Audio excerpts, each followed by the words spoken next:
In this Blender tutorial, I will show you how I made a low poly modular dungeon pack in Blender. In part 1, I showed you how I made the floor, pillar, walls, and steps for the dungeon pack. In part 2, I will show you how I made the remaining assets such as crates and flags. I'll begin by making the crates. I will hide all of my objects and add a cube and move it up onto the floor. Set my origin to the 3D cursor. In edit mode, I inset each of the sides using the I key.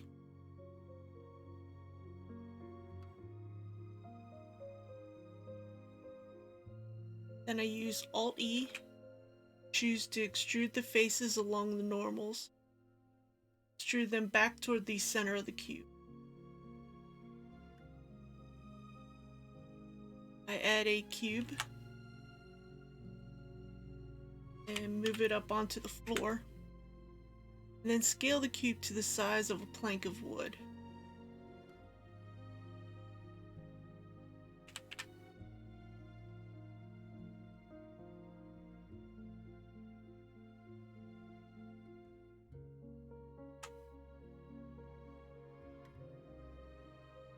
I then align the plank of wood to the inside edge of one of the faces.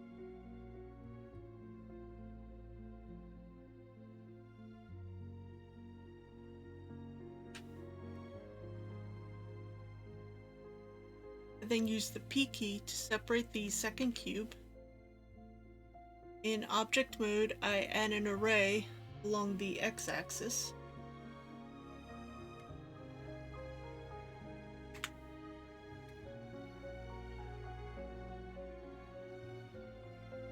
And I apply the modifier.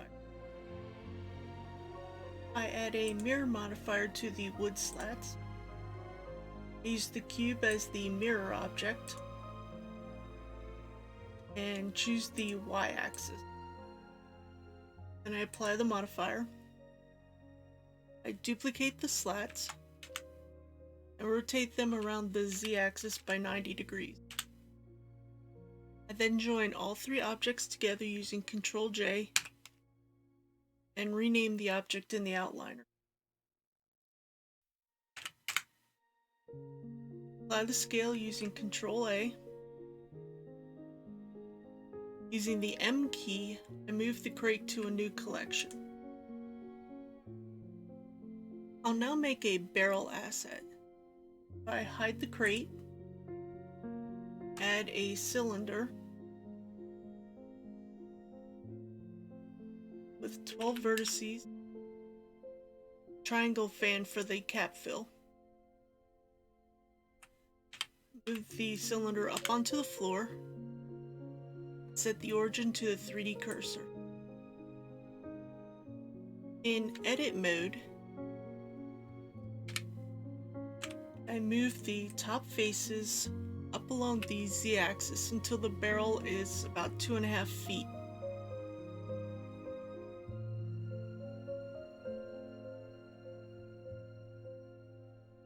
I add a horizontal edge loop to the center of the barrel,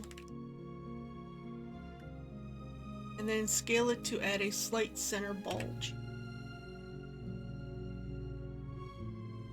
In object mode, I duplicate the barrel, and this will be used to make the metal rings. I hide the duplicate, select the original barrel.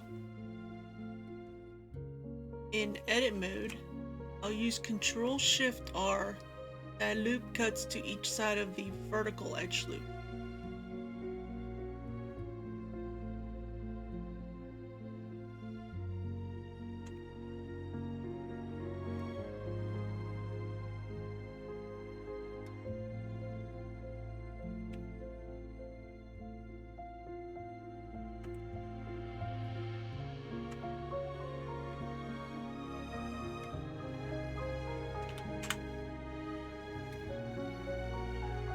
I'll then select the new center faces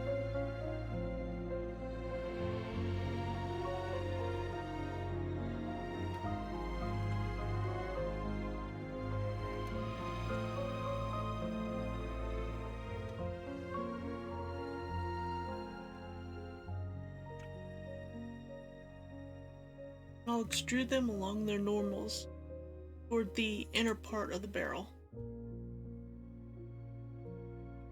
Then I select the top and bottom of the barrel.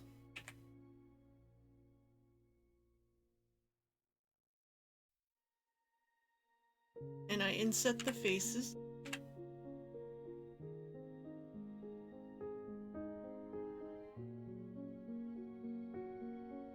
Select the new center faces and extrude them along their normals toward the inner part of the barrel.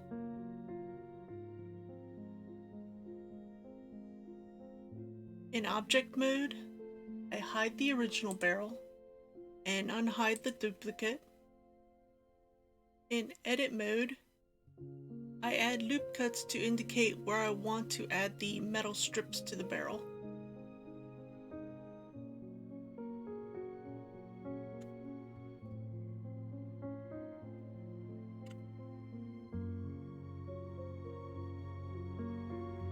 Then delete the faces outside of the metal section, including the top and bottom face.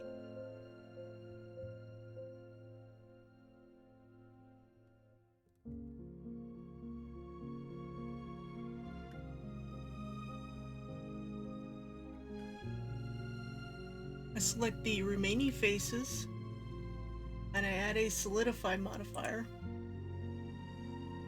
with 0 thickness, so the modifier will expand the faces outward away from the barrel.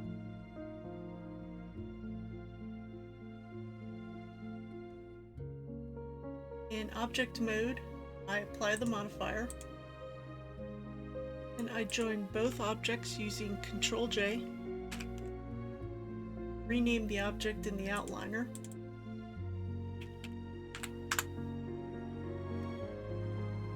apply the scale using Ctrl A, and using the M key, I move the barrel to the second collection. I'll now make a Grate asset. Hide the barrel, add a cube, I move the cube up to the floor, and set the origin to the 3D cursor. In edit mode, select the top face and move it down along the z-axis to about 0.1 foot.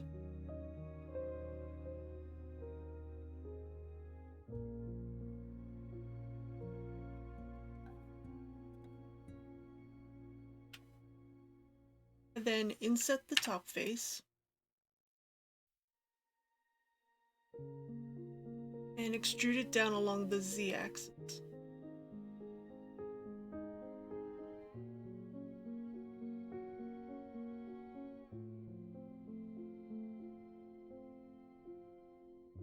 I add a cube and I scale it to the size of a bar.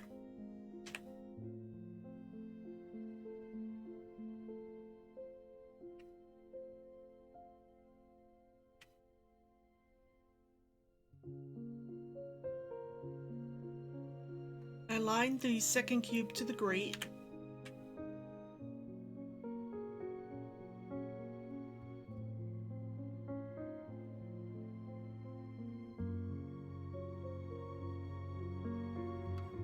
Then I use the P key to separate the second cube. In object mode, I add an array modifier along the x-axis.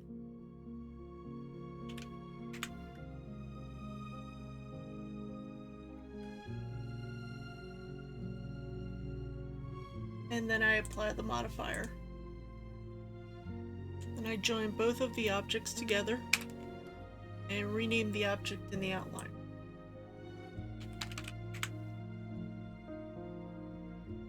I apply the scale using Ctrl A, and using the M key, move the grate to the second collection. Now I'll make a flag asset. Hide the grate, add a cylinder,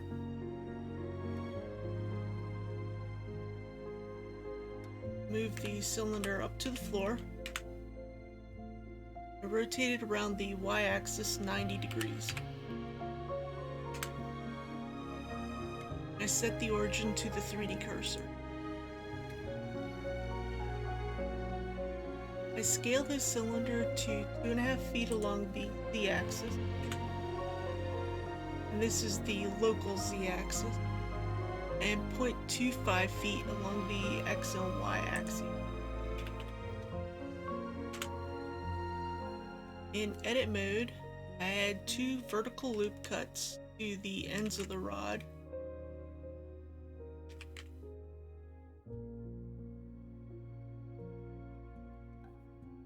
And this is to make the hooks to attach the rod to the wall.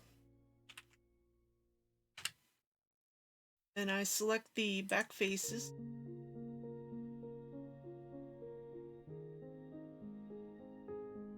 And extrude them back along the y-axis.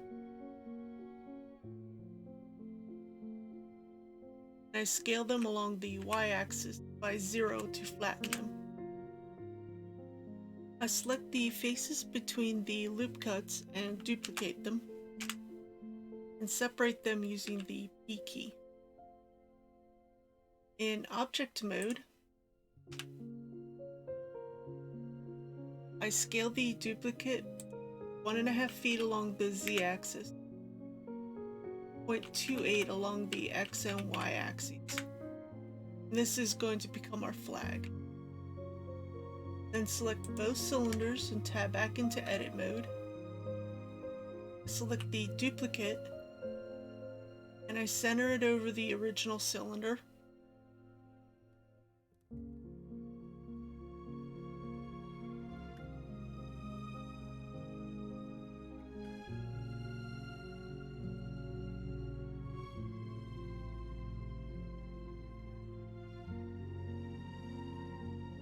I then add a solidify modifier.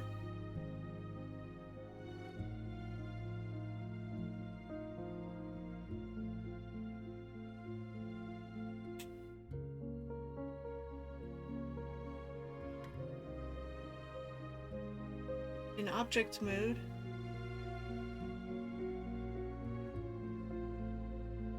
I apply the modifier. In edit mode, I select the bottom center edge, and I add loop cuts to each side.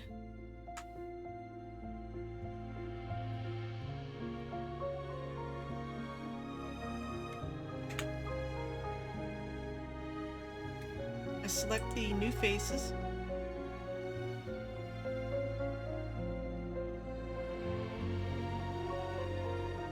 and I extrude them down along the z-axis by 4 feet.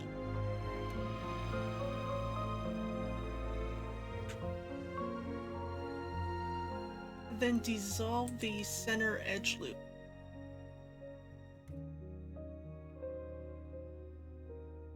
I select the bottom face, I right click and subdivide it.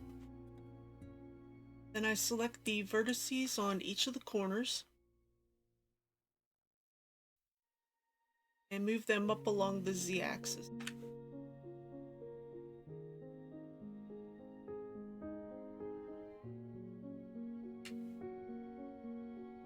Select the front and back faces and inset them.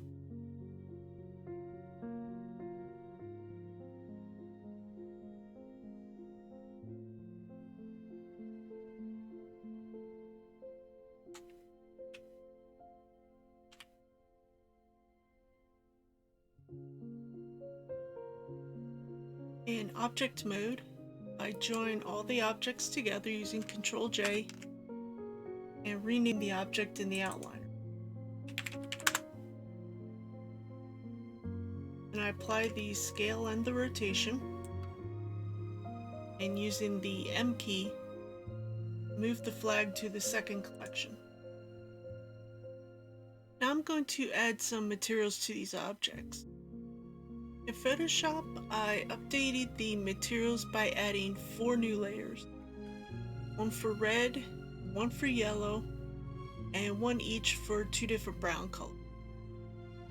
I then saved the image out as a PNG, but JPEG can also be used. Under the shading workspace in Blender, I unhide all of the objects. I select each of the objects, and using the drop-down menu beside the material name, I assign the dungeon material to each object.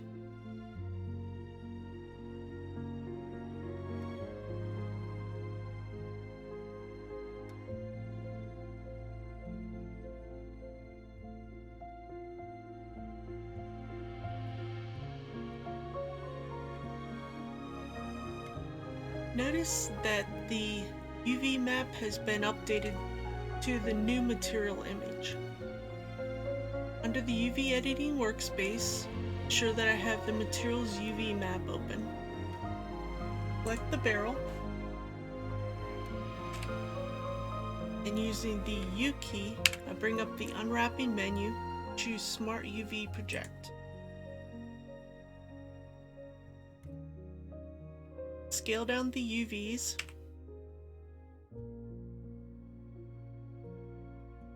and place them on the dark brown color. I then select the metal parts of the barrel, and I move those UVs over to the darker gray color.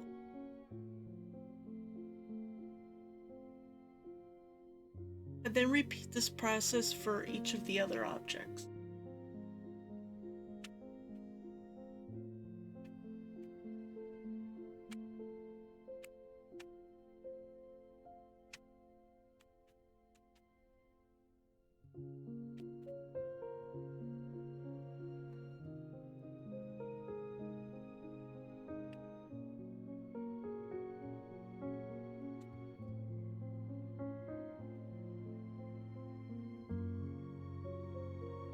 I then export the new UV layout. I then select each object and export it as an FBX. In Godot, I drag and drop the new assets into the asset folder.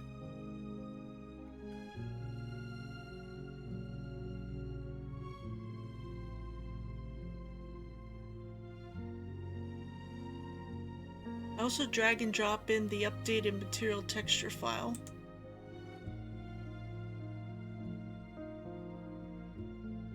Starting with the barrel, I double click on the asset and make a new inherited scene. For the material section, make a new spatial material. I double click on the spatial material and open up the albedo section. And then I drag the material onto the texture slot.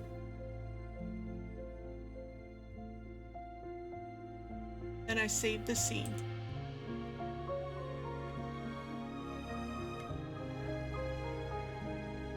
I repeat this process for each of the new assets.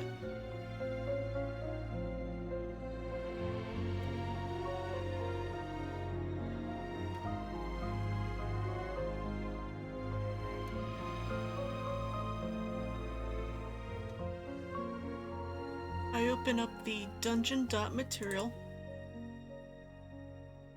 and I update the texture with the new material.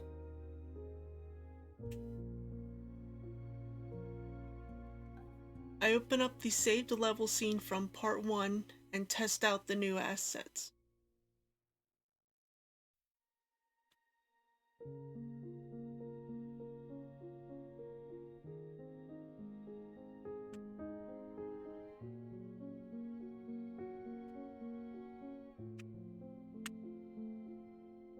Now you can go ahead and complete your level design.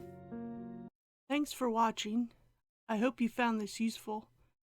Please don't forget to like, share, and subscribe, and turn on the notifications. Have a good day.